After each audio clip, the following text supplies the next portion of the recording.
अस्सलाम वालेकुम students, welcome to एबेट एकेडमी। आज हम एक केमिस्ट्री का नया लेक्चर स्टार्ट करने जा रहे हैं। ये लेक्चर बेस्ड करेगा केमिकल कैलकुलेशंस पे, जिसमें हम डिस्कस करेंगे नंबर ऑफ मोल्स का कन्वर्जन और नंबर ऑफ पार्टिकल्स का। नंबर ऑफ मोल्स जो है वो हम कैलकुलेट करेंगे given mass of a substance के थ्रू, और नंबर ऑफ पार्टिकल्स जो है वो हम कैलकुलेट करेंगे नंबर ऑफ मोल्स के थ्रू, जो हमने यहाँ से कैलकुलेट किए होंगे। तो बेसिकली केमिकल इक्वेशन क्या है कि जब केमिकल रिएक्शन टेक प्लेस करता है तो कुछ केमिकल चेंजेस अकर होती हैं। उन चेंजेस की बेसिस पे कुछ कन्वर्जन होती हैं। तो फर्स्ट हमारे पास जो कन्वर्जन है मोल इनटू मास कन्वर्जन, और सेकंड वन है मोल इनटू पार्टिकल्स कन्वर्जन। तो जो इसमें फर्स्ट वाली है मोल मास कैलकुलेशन, वो हम इस वीडियो में करेंगे, और इंशाल्लाह नेक्स्ट वीडियो में हम मोल इनटू पार्टिकल्स की जो कैलकुलेशन है वो करेंगे। अब आ जाते हैं मोल मास कैलकुलेशन पे। मोल मास कैलकुलेशन में बेसिकली क्या होता है, we calculate number of moles from a given mass of a substance. इसमें हमें क्या होगा, mass of a substance given होगा, जिसके थ्रू हम number of moles of a substance जो है वो कैलकुलेट करेंगे। अगेन जब भी कोई केमिकल रिएक्शन टेक प्लेस होता है तो उसमें कुछ ना कुछ चेंजेस अकर होती हैं। उन चेंजेस में क्या होगा, फिर नंबर ऑफ मोल्स और नंबर ऑफ मासेस को हम कैलकुलेट करेंगे। अब इस को हम थोड़ा सा ट्रिकी है तो इसको हम सॉल्व करते हैं। बेसिकली हमारे पास मोलर मास ऑफ वाटर कितना है, 18 ग्राम। तो इसको कहा जाता है कन्वर्जन फैक्टर। जब मोल्स को आप कन्वर्ट करते हैं, मास को कन्वर्ट करते हैं ग्राम्स में, तो हमारे पास आ जाता है कन्वर्जन फैक्टर। हमारे पास एटॉमिक वेट ऑफ कार्बन 12 कितना है, 12 ग्राम। और 12 ग्राम को हमने किसके इक्वल किया था, 1 मोल के, क्योंकि जब हम मास को लिखते हैं ग्राम्स में वो हमारे पास किसके इक्वल आ जाता है, 1 मोल के। अच्छा, प्रीवियस हमने एवोगैड्रो नंबर की डेफिनेशन जब हमने की थी तो उसमें हमने कहा था 1 मोल ऑफ कार्बन 12 में कितने एटम्स मौजूद होते हैं, 6.02 इंटू 10 पावर 23 एटम्स। इसको हमने किससे रिलेट किया था, एवोगैड्रो नंबर से। अब 1 मोल की जगह हम लिख सकते हैं mass of 1 carbon 12, mean equal है ना। आप इसकी जगह इसको लिख सकते हो, इसकी जगह इस वैल्यू को लिख सकते हो। तो आपने इसको इंटर कन्वर्ट कर दिया और आपने उसी के इक्वल कर दिया, एवोगैड्रो नंबर के इक्वल आपने कर दिया मास ऑफ कार्बन 12। अब हम मास ऑफ कार्बन 12 की जगह उसकी वैल्यू भी पुट कर सकते हैं, जो कि इक्वल है 12 ग्राम के। ये सारे आपस में इंटरलिंक्ड है, आप कहीं भी किसी की भी वैल्यू पुट कर सकते हैं। और 12 ग्राम हमारे पास अगेन वही एवोगैड्रो नंबर, मतलब इतने नंबर ऑफ एटम्स या आयन मॉलिक्यूल्स जो कुछ होगा उसके इक्वल आ जाता है।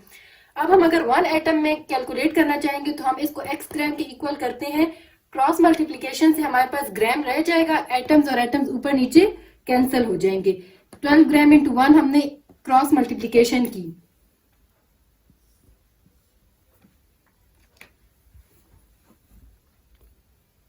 ठीक हो गया। यहाँ पे हमारे पास जब हमने इसको फुल डिवाइड कर दिया तो हमारे पास जो वैल्यू आई 1.933 इंटू 10 पावर माइनस 23, ये हमारे पास किसके इक्वल आ जाएगा, मास ऑफ 1 कार्बन 12 के इक्वल आ जाएगा।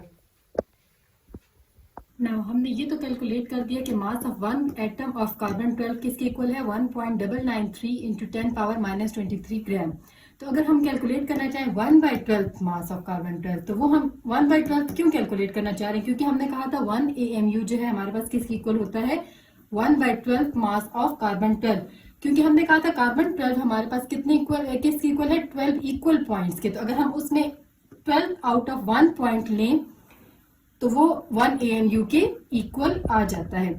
तो इसको कैलकुलेट करने के लिए 1 AMU की वैल्यू कैलकुलेट करने के लिए हम क्या करेंगे, 1/12 यही वाला, और मास ऑफ कार्बन 12 की जगह हम इसकी वैल्यू पुट कर देंगे, जो कि इक्वल है 1.933 इंटू 10 पावर माइनस 23 ग्राम्स के। वो हमारे पास किस इक्वल आ जाता है, यहाँ पे वैल्यूज कट होंगी, जिससे 1.67 यहाँ से हमारे पास वैल्यू आएगी, और 10 पावर माइनस 24 ये जो यहाँ पे ऊपर मूव होगा। अब ये हमारे पास किस में है वैल्यू, ग्राम्स में, लेकिन हमें किस में चाहिए, केजीज में। तो अब हम ग्राम को केजीज में कन्वर्ट करेंगे। उसके लिए हमें क्या, 1 kg किस इक्वल है, 10 पावर 3 ग्राम्स के। तो हमने अगर केजीज में कन्वर्ट करना है तो ये एक्स क्रॉस मल्टीप्लीकेशन करके हमारे पास जो 1 kg की वैल्यू आएगी वो 10 पावर माइनस 3 के इक्वल आएगी। तो हम उसमें वैल्यूज पुट करते हैं, यहाँ पे 1.67 ये वाला हमारे पास आ गया, 10 पावर माइनस 24 ये, और ग्राम को हमने ऑब्वियसली कन्वर्ट करना है केजी में, तो उसके लिए हमारे पास क्या आया था, 10 पावर माइनस 3। यहाँ पे बेसिस सेम, पावर्स ऐड, तो हमारे पास जो फाइनल वैल्यू आएगी 1.67 इंटू 10 पावर माइनस 27 kg। इस होल टॉपिक को हम समराइज करते हैं। मोल मास कैलकुलेशन बेसिकली क्या है, इसमें आपको मास गिवन होगा और आपने उससे नंबर ऑफ मोल्स को कैलकुलेट करना है। तो उसके लिए एक सिंपल जो है इक्वेशन डिराइव की गई है, जिसमें क्या होगा, नंबर ऑफ मोल्स किसके इक्वल होगा, mass in gram of a substance divided by molar mass of substance. आपको मास गिवन होगा और मोलर मास आप उसके फॉर्मूला को देख के कैलकुलेट कर सकते हैं, जिससे आप नंबर ऑफ मोल्स जो है फाइनल कैलकुलेट कर सकेंगे। इसके अलावा कंडीशन चेंज भी हो सकती हैं। आपको अगर मास जो है वो गिवन ना हो, नंबर ऑफ मोल्स गिवन हो, तो आप इस जो इक्वेशन है इसको रीअरेंज कर सकते हैं। इस केस में हमारे पास क्या होगा, हमें ये कैलकुलेट करना है तो हम नंबर ऑफ मोल्स को मल्टीप्लाई करेंगे मोलर मास से, तो हमारे पास क्या आ जाएगा, मास इन ग्राम्स आ जाएगा। अब सिंपली हम एक एग्जांपल के थ्रू इसको कैलकुलेट करते हैं। फॉर एग्जांपल हमारे पास क्वेश्चन है calculate moles in 60 gram of carbon dioxide. अब हमारे पास जो मास है कार्बन डाइऑक्साइड का वो क्या है, 60 ग्राम्स। मोलर मास हमने फार्मूला से कैलकुलेट किया। कैसे, यहाँ पे हमारे पास था मोलर मास, आपके पास एटॉमिक मास कार्बन का कितना है 12 ग्राम और ऑक्सीजन का आपने 2 एटम्स है तो 2 into 16 कर दिया। आपके पास ओवरऑल जो मोलर मास आया वो 44 ग्राम आया। नाउ बेसिक फार्मूला आपके पास क्या था, number of moles is equal to mass in gram divided by molar mass. आपने यहाँ पे मास आपके पास गिवन था 60 ग्राम और मोलर मास आपने कैसे कैलकुलेट किया, ये यहाँ पे 44 ग्राम। कैंसिल करके जो इफेक्ट हमारे पास आंसर आया 1.364, तो ये किसकी आपके पास वैल्यू होगी, नंबर ऑफ मोल्स की। इंशाल्लाह नेक्स्ट वीडियो में हम अगली कैलकुलेशन करेंगे। तब तक के लिए अल्लाह हाफिज।